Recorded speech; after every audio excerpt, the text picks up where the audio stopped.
اب میں آپ کو ایک حدیث سنانے چلا ہوں جس میں ایک عجیب نقشہ سامنے آتا ہے کہ یہ مہدی جب ظاہر ہوں گے تو کس طور سے ظاہر ہوں گے، ان کے ظہور کی کیفیت کیا ہوگی، کیف یظہر۔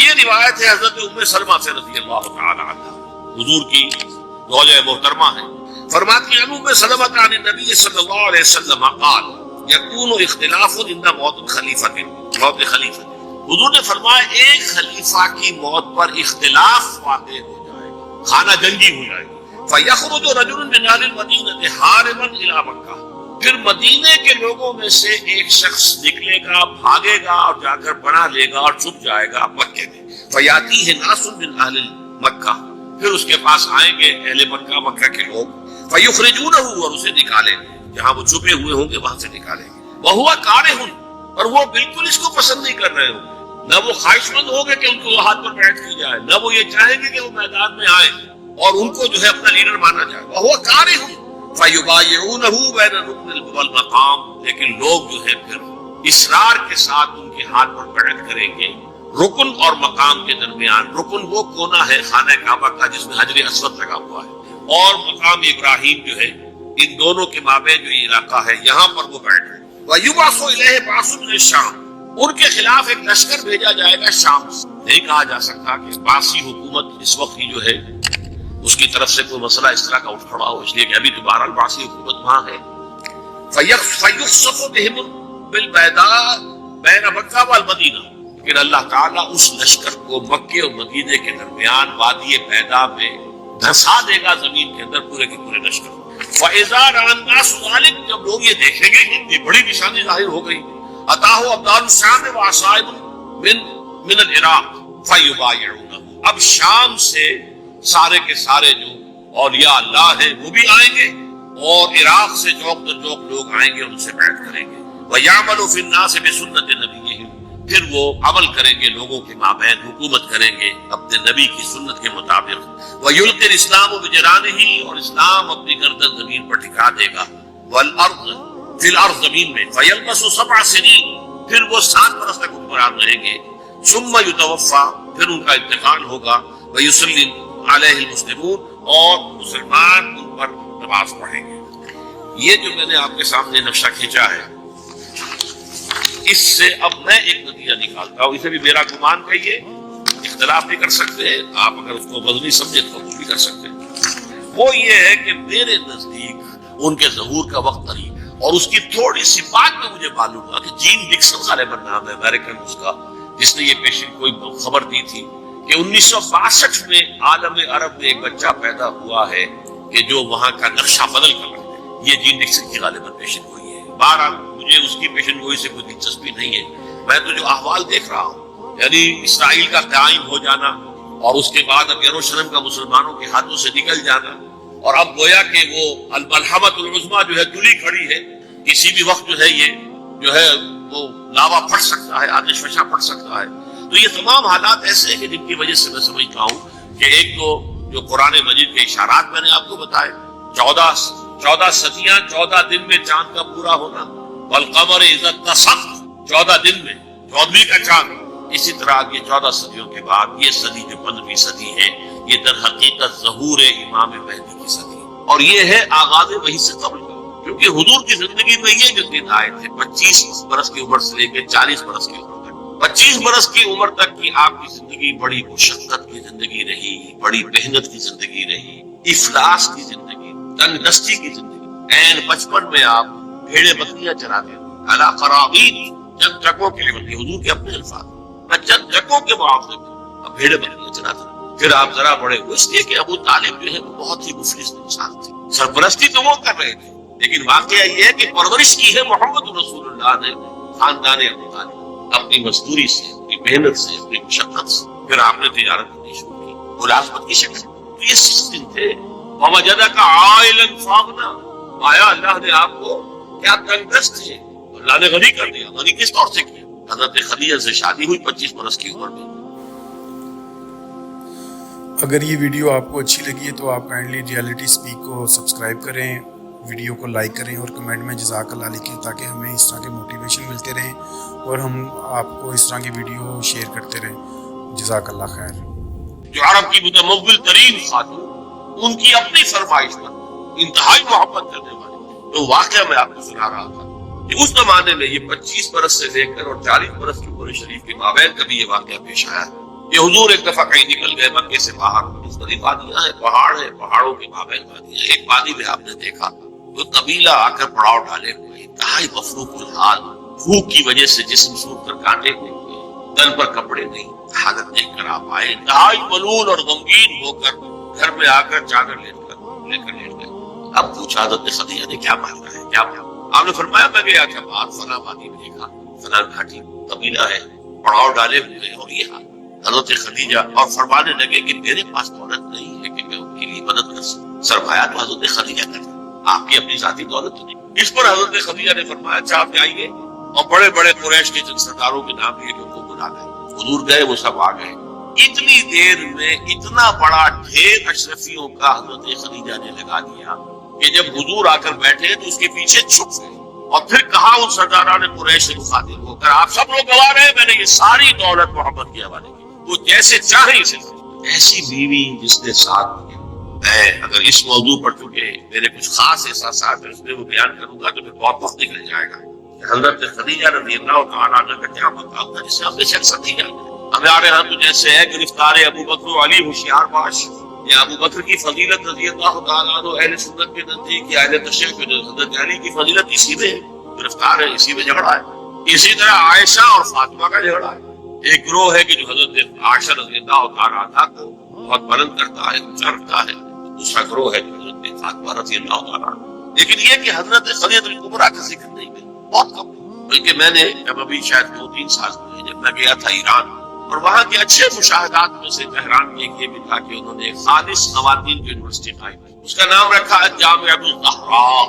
حضرت فاطمہ رضی اللہ تعالیٰ عنہ کے نام پر انہوں نے یونیورسٹی قائم کی. تو جب ایک ملاقات میں ان کا وہ ڈاپ کا سٹاف وغیرہ جمع تھا یونیورسٹی کا، میں نے کہا کاش آپ نے اس کا نام جامعہ الخدیجہ الکبریٰ رکھا چونکہ میں نے کہا دیکھیے یہ سنیوں اور شیعوں کے مابین مدرسۃ العائشہ للبنات، یعنی جو بھی کوئی رکھے گا یہاں پہ مدرسہ بنائے گا سنیوں میں سے، خاص طور پر اہل حدیث جنہیں عرف عام میں وہابی کہتے ہیں، وہ حضرت عائشہ کے نام پر مدرسہ بنائے. بچیوں کے لیے مدرسہ حضرت عائشہ کے، شیعہ ہوں گے تو حضرت فاطمہ کے نام. لیکن حضرت فاطمہ کی والدہ حضرت خدیجہ صدیقۃ الکبریٰ ہے، ان کے نام کے ساتھ کبریٰ اس لیے جمع ہوا.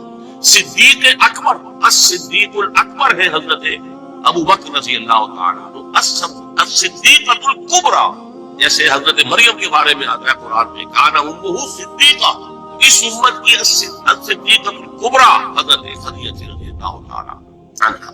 اور ایک بات راز کی ہے جو میں کہہ رہا ہوں، عام طور پر عام خطابات میں یہ باتیں نہیں کی. مجھے تو محسوس ایسا ہوتا ہے کہ اللہ تعالیٰ نے حضرت خدیجہ کے ساتھ میں حضور کو صرف بیوی کی وفاداری اور وفاشاری اور محبت نہیں دی، والدہ کی شفقت. حضور محروم ہو گئے بہت اہلی عمر میں، والد کو تو دیکھا ہی نہیں، والدہ کی شفقت سے بھی بہت عمر کا فرق اتنا تھا 25 اور 40. اور آپ کو معلوم ہے میری نانی میرے بڑے ماموں سے 13 برس بڑی تھی. 13 برس میں ان کی ولادت ہو گئی تھی اور عرب کا معاملہ تو اور گرم ماحول کا تھا. تو کیا 15 برس کی عمر میں حضرت خدیجہ کی اولاد نہیں ہو سکتی تھی؟ اگر وہ ہوتی تو کیا وہ حضرت عمر حضور کی کم عمر نہ ہوتی؟ اس حوالے سے چنانچہ ایک واقعہ میں آپ کو اور سنا. ایک مرتبہ حضور صلی اللہ علیہ وسلم اسی طرح کیونکہ نیا تجربہ تھا عالم ملکیت اور عالم بشریت کے درمیان اتصال کا، اور جس کی وجہ سے ایک خوف کی سی کیفیت، ایک تشویش کا سا انداز. تو حضرت خدیجہ نے ایک مرتبہ یہ کہا کہ اچھا اب جب وہ آئے وہ فرشتہ ہے یا کیا ہے، وہ بدبو ہے یا کوئی واقعہ فرشتہ ہے، جب بھی وہ آپ کو نظر آئے تو مجھے بتائیے. حضرت جبرائیل آئے، حضور نے فرمایا وہ آگے. اب ذرا نوٹ کیجیے، حضرت خدیجہ نے اپنے بال کھول دیے، اپنی آغوش میں حضور کو لے لی اور پوچھا کہ کیا اب بھی نظر آ رہا ہے؟ فرمایا نہیں. یقیناً یہ فرشتہ ہے، وہ بدرو نہیں ہے، فرشتہ ہے جس نے حیا کی ہے. اگر کوئی بدرو ہوتی تو غائب نہ ہوتی. اب آپ اندازہ کیجیے عظمت فکر، سوچ کا، آپ کے فکر کا، شعور کی بلندی کا. بہرحال سن 10 نبوی کا تذکرہ کر رہا تھا حضرت خدیجہ کا انتقال، ابو طالب کا انتقال، جو ایک پروٹیکشن، ٹرائبل زندگی میں پروٹیکشن. جیسے کہ آج ہی میں پڑھ رہا تھا کہ جو بھی پہلا ایک معاہدہ اوس و خزرج کے درمیان جو مسلمانوں نے یثرب کا اور پھر مہاجرین کو ساتھ شامل کر کے حضور نے کروایا تھا، اس میں یہ شرط بھی تھی کہ اگر کوئی ایک مسلمان بھی کسی کو پناہ دے دے گا تو وہ سب کی طرف سے شمار. یہی معاملہ قبائل میں ہوتا تھا. قبیلے کا ایک فرد اگر کسی کو شخص کو پناہ دے دیتا ہے تو وہ پورے قبیلے کی طرف سے. اس حوالے سے خاندان بنو ہاشم کی سرداری تھی ابو طالب اور وہ پروٹیکشن دے رہے تھے محمد عربی صلی اللہ علیہ وسلم. اگرچہ ایمان نہیں لائے لیکن وہ ایک طبی محبت تھی اور اس طبی محبت کی بنیاد پر انہوں نے خاندان بنو ہاشم کا سایہ کیا ہوا تھا حضور پر صلی اللہ علیہ وسلم. اب ظاہر بات ہے کہ اگر بقیہ دوسرے قبیلے جو تھے اس کے سردار وہ اگر کوئی اقدام کرتے حضور کے خلاف تو یہ گویا کہ بنو ہاشم کے خلاف اعلان جنگ ہو جاتا اور ان فائٹنگ شروع ہو جاتا, خانہ جنگی سول وار مکے میں شروع ہو جاتا. یہ وجہ ہے کہ 10 برس تک اس اقدام کی ضرورت انہیں نہیں تھی. سفارتیں لاتے رہے, ابو طالب کے پاس سفارتیں آئیں, کبھی لالچ پیش کیا. آپ ان سے کہیے اگر انہیں دولت چاہیے تو سیم و زر کے ہم باہر لگا دیں گے, انہیں کوئی سیادت چاہیے تو ہمیں اپنا بادشاہ ماننے کو تیار ہے. اگرچہ ہمارا کوئی مزاج نہیں ہے کسی بادشاہ کو ماننے کا, ان کو مان دیں گے. اور اگر کہیں شادی کرنا چاہیں تو اشارہ کرتے ہیں قریش کے جس بڑے سے بڑے گھرانے میں کہیں گے آپ ان کی شادی کر دیں. یہ بھی تھی آفر جو حضور نے فرمایا تھا کہ چچا جان چاہے یہ میرے داہنے ہاتھ پر سورج اور بائیں پر چاند رکھتے تب بھی میں اپنے اس دعوت سے باز نہیں. ان کا مطالبہ یہ تھا کہ یہ دعوت سب ہمارے معبودوں کو برا کر رہے.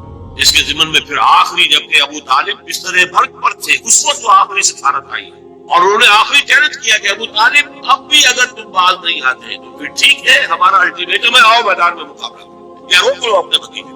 اس پر جب ابو طالب نے بلایا اور حضور سے کہا ہے کہ بھتیجے مجھ پر اتنا بوجھ نہ ڈالو جو میں برداشت نہ کر سکوں. ظاہر بات ہے اکیلا خاندان بنی ہاشم پورے قبیلہ قریش کا مقابلہ, پھر خود جو ہے نہایت ضعیف بوڑھے اور بستر ملک پر ہے تقریباً.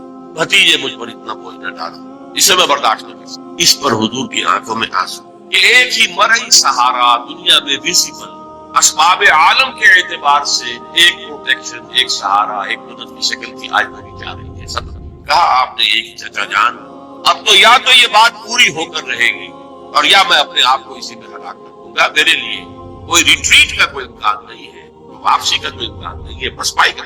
بہرحال میں نے یہ سارا پس منظر بتایا ہے عام الحزن اور یہ ابو طالب کا بھی انتقال ہو گیا وہ پروٹیکشن ختم ہو. بلکہ اب بنو ہاشم کا سردار ابو لہب ہے جو خود دشمن ہے انتہائی, جو سمجھیے کہ زہریلا دشمن جس نے اس وقت کہہ دیا تھا تب لگا لہذا جمع, جس نے اپنے دونوں بیٹوں سے حضور کی دونوں صاحبزادیوں کو طلاق دلوائی.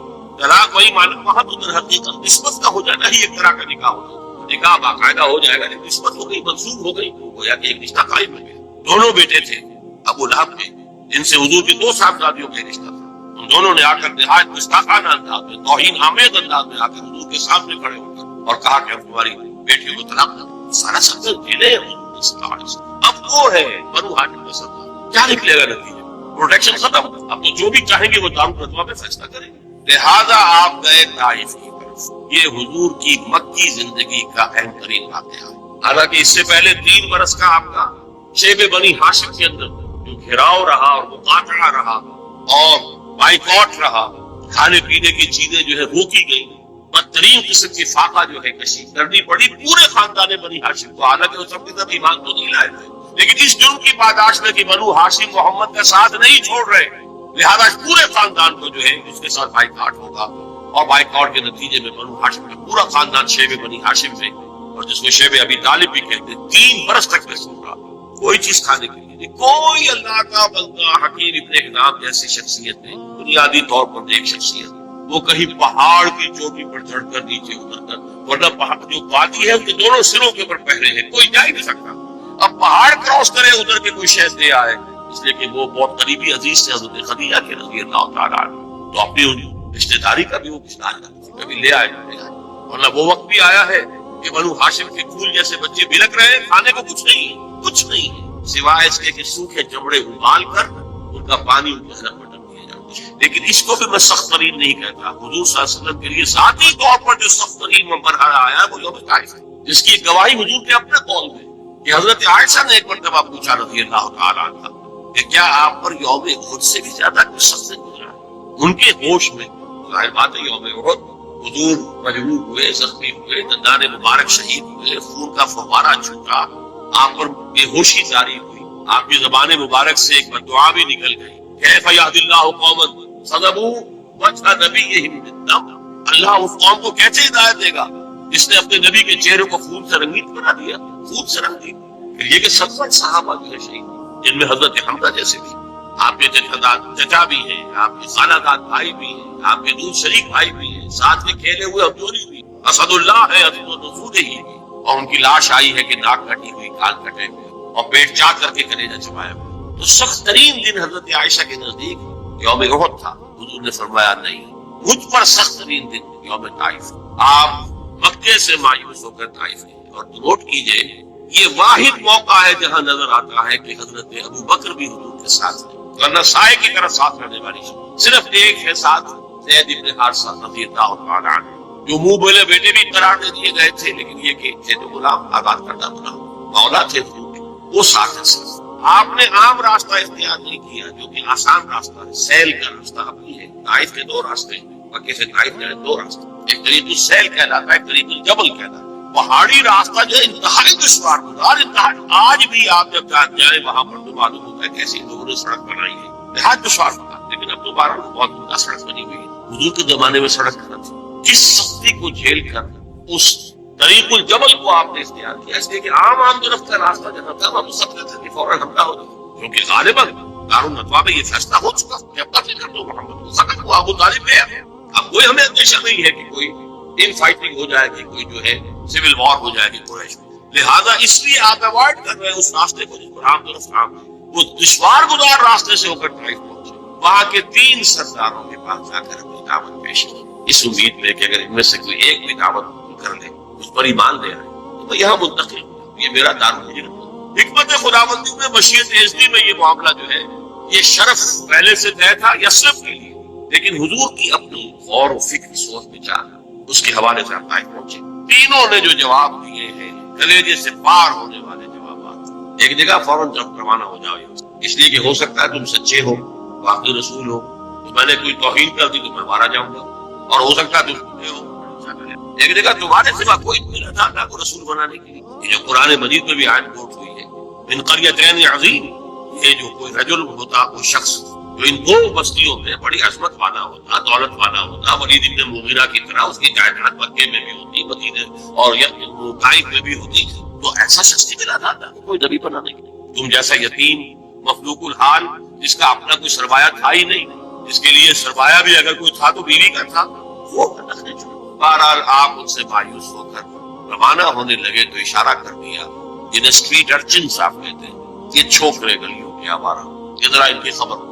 انہوں نے پتھراؤ شروع. اب ظاہر بات ہے کہ حضرت زید بن حارثہ اگر وہ سامنے سے آ کر حضور کو شیلڈ کرتے ہیں، وہ پیچھے سے پتھراؤ کرتے ہیں، سائڈ سے کرتے ہیں. وہ پیچھے جاتے ہیں تو سامنے سے پتھر آ رہے، ٹاک ٹاک کر ٹکنے کی نشانہ بنا دیا. اور یہ کہ اس سے جو خون بہ رہا ہے وہ جا کر نالین کے اندر جم گیا ہے. وہاں سے پھر ذرا آپ نکلے ہیں، ایک جگہ ٹھہرے. زیادہ تفصیل میں نہیں میں جا رہا ہوں، لیکن خاص طور پر یہ نوٹ کرا دینا چاہتا ہوں کہ حضور کی زبان مبارک پر فریاد آ، اللہم الیک اشکو ذوف قوتی وقلت حیلتی وحوانی علی الناس. اے اللہ تیری جناب میں فریاد کرتا ہوں اپنی قوت کی کمی کا، اپنے وسائل کی کمی، اور لوگوں کے سامنے جو رسوائی ہو گئی ہے. رسوائی، یہ رسوائی مکے میں نہیں ہوئی تھی کبھی، یہ پتھراؤ مکے میں نہیں ہوا تھا کبھی. اللہم الیک اشکو ذوف قوتی وقلت حیلتی وحوانی علی الناس الی من تکلنی. اے اللہ مجھے کس کے حوالے کر دیا؟ الی بعید یتجہمنی اور الی عدو من یتقی. کیا وہ دور دراز کے لوگ جن کا مجھ سے کوئی تعلق ہی نہیں ہے، ان کو مجھ پر حملہ کرنے کے لیے کھلی چھوٹ دے دی، اور کیا دشمن کے حوالے مجھے کر دیا کہ جو چاہے کر دیا؟ یہ فریاد. لیکن اس کے بعد وہ مقام عبدیت غالب. یہ جو 2 نسبتیں ہیں محمد رسول اللہ کی، عبدہ و رسول، مقام عبدیت کا تقاضا، سر تسلیم خم، کوئی شکوہ شکایت نہ کرنا. فرماتے ہیں ان لم یکن علی غضبک فلا، اگر تو ناراض نہیں ہے تو پھر مجھے کوئی سر تسلیم خم ہے جو ملا جائے. اندیشہ تو یہ ہوا کہ کہیں تو ناراض نہ ہو گیا. جیسے ابتدا میں چند دن کے لیے وحی کی آمد کا سلسلہ رکا تھا تو اندیشہ ہو گیا تھا کہ اللہ ناراض تو نہیں ہو گیا کہ وحی کا سلسلہ بنا، جس پر وہ آیات نازل ہوئی، وَالضُّحَىٰ وَاللَّيْلِ إِذَا سَجَىٰ مَا وَدَّعَكَ رَبُّكَ وَمَا قَلَىٰ وَلَلْآخِرَةُ خَيْرٌ لَكَ مِنَ الْأُولَىٰ. اسی کو کہتے ہیں فارسی میں کہ عشق است و ہزار بدگمانی. جہاں عشق کا اور محبت کا معاملہ ہوتا ہے تو بڑی جلدی بدگمانی پیدا ہو جاتی ہے. کہیں کوئی ناراض نہیں ہو گیا کسی وجہ سے، میری کوئی بات جو ہے کھل تو نہیں گئی کسی چیز سے، کوئی ایسی تو نہیں کہ ناگواری محسوس ہوئی.